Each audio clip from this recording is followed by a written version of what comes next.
Saya ni bila sampai 30 tahun lebih ni, kat 40 tahun dah duduk ceramah. Saya pergi kuliah subuh di masjid di surau. Saya kuliah duha di Masjid Al-Ikhlas. Saya mengajak tengah hari di masjid di Wisma Sekutuan. Lepas tu petang saya pergi waktu turun orang nak pergi Mekah. Lepas tu saya baliklah ke rumah. Saya kata malam ni nak kena mengajar pula di Bandar Abdul Rahman. Tak apa ke ni, tinggal daripada subuh tadi ni. Subuh dia pun tak ada tengok muka saya. Saya lagi-lagi tak ada tengok muka dia. Kalau kita pick up line ni marah pula. Kalau pick up line. Saya kata satu hari saya abang kena ni. Ni pula ada tu lah. Saya kata satu hari muka orang perempuan ni, juta muka orang perempuan saya tengok, tapi muka dalam hati saya ni hang seorang ya. Tahu dia jawab apa? Betul ke? Ya ilah pikat lain pun tak jadi lah jenis tu. Saya kata redha tak daripada kuliah subuh sampai saya mengajak kuliah duha, sampai saya mengajak tengah hari, petang waktu turun orang pergi Mekah, ni malam nak mengajak pula ni. Saya kata di Bandar Abdul Rahman. Redha tak? 1000 orang dia kata bang, hak buat kerja macam ni seorang je. Tak apa. Kalau kata macam tu tak apa. Kalau lah dia kata amboi sampai tak dan duduk, tapi jadi tu imam dulu sungguh. Tu imam dulu keluar pada waktu subuh. Saya nak balik lah rumah tengok anak-anak nak pergi sekolah. Ada orang main nak tanya masalah. Nak tanya masalah ni tu imam betul ke? Kalau orang ni tak redha suami isteri dia masuk syurga, isteri dia tak boleh masuk syurga. Saya tak betul. Ni cerita ni tu imam macam ni. Sampai pukul 9. Anak-anak pakai pergi sekolah habis dah, bini pakai baju upam tak tahu, makan-makan di stadium tengok orang duk babai kat kita. Allah, siapa dia babai? Rupanya bini kita. Tak tahu dia pakai baju apa. Tengah hari lagi semayang Zuhur pula. Lepas semayang Zuhur dah halang-halang nak balik tak dan. Lepas tu semayang Asar pula. Lepas Aisyah tu kira nak balik dah tu jadi tu imam tu. Lepas Aisyah orang main hajat baca Yasin pula dah rumah dia. Balik-balik tengok kapal makan duduk tidur. Isteri pun kata depa nak tengok lah Ustaz, muka saya ni muka ayah nak balik tak dan dah pun pakai lena dia. Lepas tu anak saya perempuan seorang tu, hat tu mulut boleh tahan kan lah. Hat tu ropak dia. Mulut boleh tahan kan lah tu. Oi jangan. Jenis mulut jangan. Dia kata ayah, adik ingatlah bila adik besar esok adik tak mau kahwin dengan tu imam. Sebab sampai tak ada masa langsung dengan adik. Saya mula terfikir. Dah 5 tahun dah ni jadi tu imam ni. Baru terfikir. Tak boleh lah. Sampai tak ada masa langsung dengan adik dia kata. Artinya saya pun dulu ni bawa lah motor jalan, lepas tu kot tepi bendang, lepas tu kadang-kadang dia duduk kayuh basikal, kita pun kayuh sama tepi dia. Kita tak ada masa dah bila jadi tu imam. Dia tadi tak mau kahwin dengan tu imam. Payah orang perempuan tak mau kahwin dengan tu imam ni. Kan? Padahal dalam status dia tulis aku menanti imamku.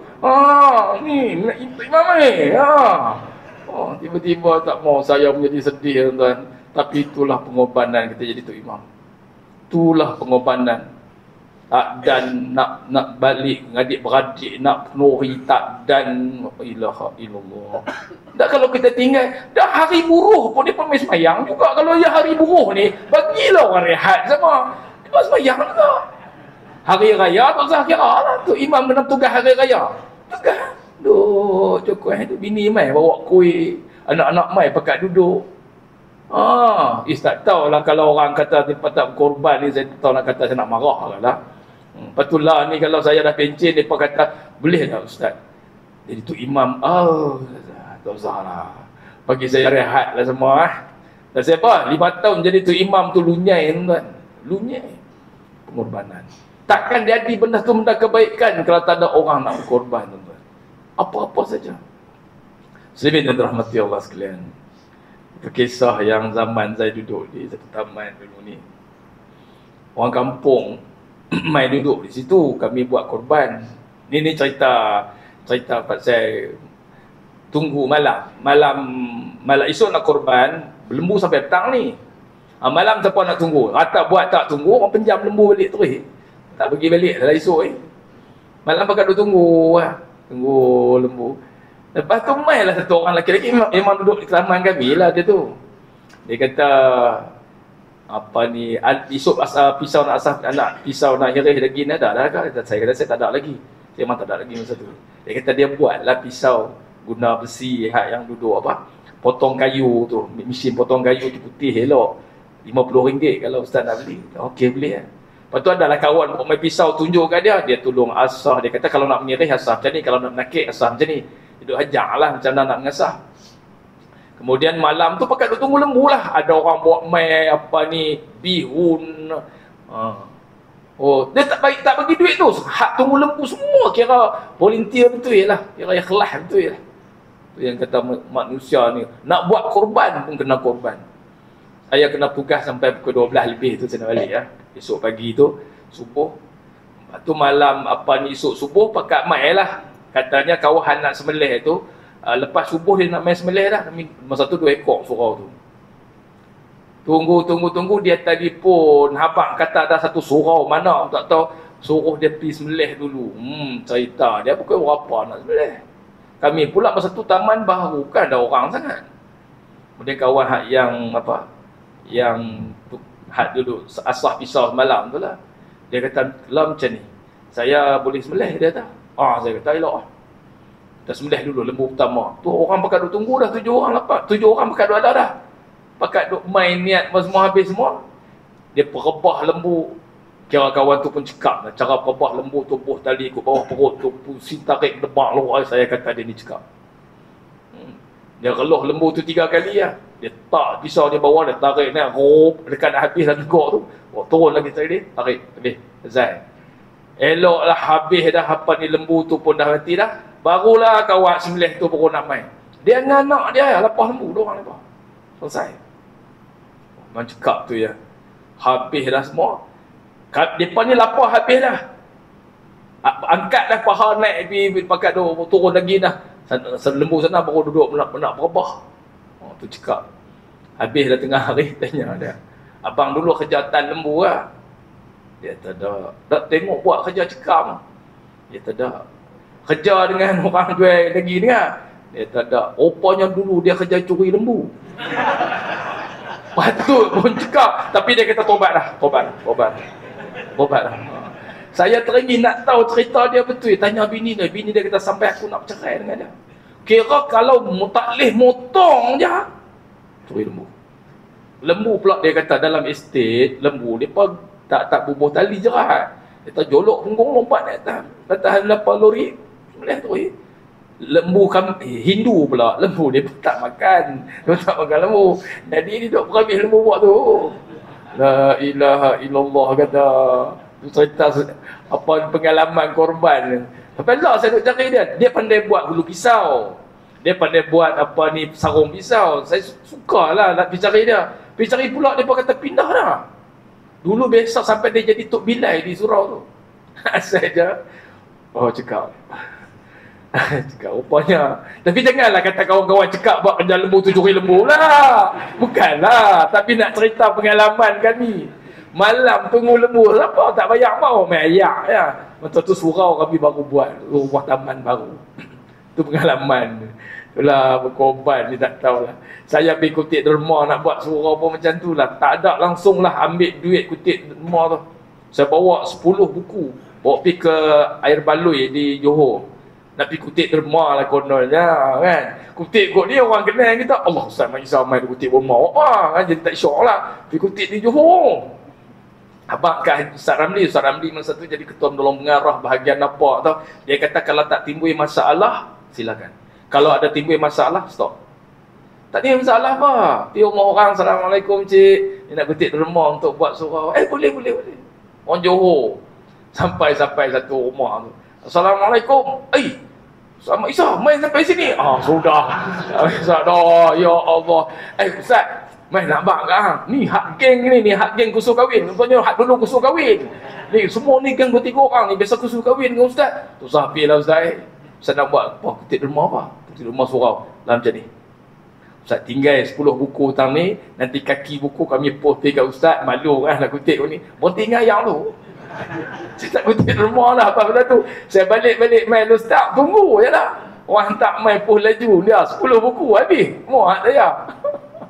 Nak buat pengorbanan, nak bagi jadi surau sebiji harga 50,000. Pakat kutip derma habis. La ilaha illallah. Jadilah surau. Ada satu derma yang kami minta daripada anak apa ni lah, orang-orang taman lah. Seorang sebulan kena bagi 10. Berapa kali ya, 2 kali je kot. Bagi masa satu je. Dia tak mau bagi. Alasan dia, orang surau ni, kalau nak pergi makan kenori, selalu dia pergi depa je. Bukan nak ajak kita, tengok kutip derma, minta ketik kat kita. Aku tak mau bagi. Faham kat saya, Ustaz. Ni kawan tu kata tak mau bagi. Saya pergi rumah dia, pagi subuh. Pada subuh tu, pergi rumah dia, dia tak bangkit tidur lagi. Saya menanglah 1-0. Otok-otok pintu, dia keluar main. Allah minta maaf Ustaz, hari ni bangkit lambat. Dia tak semayang subuh lagi. Dah, sat saya nak tanya. Betul ke tak mau bagi hak 50 tu? Dah, bukan tak mau. Dia cerita. Dia bagi lah saya 50, yang penting bagi je. Tuan tahu apa jadi kat dia. Dia jadi tok bilai surau. Masa saya keluar dah daripada taman, dia jadi tok bilai dengan anak dia. Dia kata, bodoh orang memang rajin main surau tu, hak tak mau bagi duit dah buat surau. Hari ni dia jadi macam tu, tuan-tuan. Hari ni mungkin ada anak muda dia tak berapa mau dengan masjid. Kita tak apa. Kita pujuk aja, kita pedor aja. Lepas tu bubuh nama depa, main buat kerja korban ke apa, bubuh nama depa. Jangan mula bagi duit. Ingat pada tak payah. Bagi depa volunteer je buat. Kan? Ada juga yang kadang-kadang main buat kerja balik duk bunyi macam Sam tersebut tadi ni. Sikit pun tak mau bagi kat kita, tak kita buat juga kerja. Aku tahu ni, aku tahu ni haram aku makan daging korban kalau aku bagi kat aku. Dia punya marah sebab tak bagi kat dia.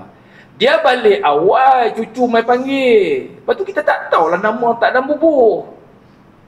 Lepas tu mai petang lah, pasak lah orang hapang kat saya. Dia mengamuk dia Pak Lang tu. Pasal apa? Tak bagi daging korban kat dia. Dia kata, untuk tahun ni, haram aku makan daging korban kalau dia bagi. So, saya pergi rumah dia, bawa lah satu bungkus. Saya minta lah kat Tok Siap duduk atuk-atuk orang tu. Dia kata, ada lah di rumah dia lagi. Tapi ambil rumah. Saya nak bagi kat Balang. Dia kata, tak sah bagi. Dia kata, dia haram makan. Tak apa, saya bagi. Saya bawa pergi rumah dia. Saya kata, Balang, ni hak daging korban yang tahun ni. Ni hak saya ni, saya bagi kat Balang. Aku habak dah. Aku haram makan daging korban. Saya kata yang haram makan daging korban tu kapiak. Tak apa, aku terima. Amboi, dia kata haram. Yang haram makan daging korban ni, saya kata orang kapiak. Orang Islam boleh makan. Nah, ambil. Ambil dulu. Dia kata, hang Ustaz, hang kata kapiak. Dah, aku nak abang, jangan kata haram.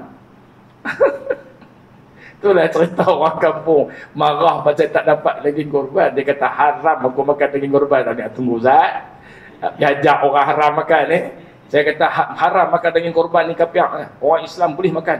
Ambil. Masak makan. Tak tahu lah dia buang apa tak tahu. Dia ambil lah. Amboi, keras kepala kan. Dan dia main buat kerja satnya. Lepas tu cucu dia panggil dia balik. Kami tak nambuh nama. Buh nama dia marah tu. Tuan-tuan dan rahmati Allah sekalian.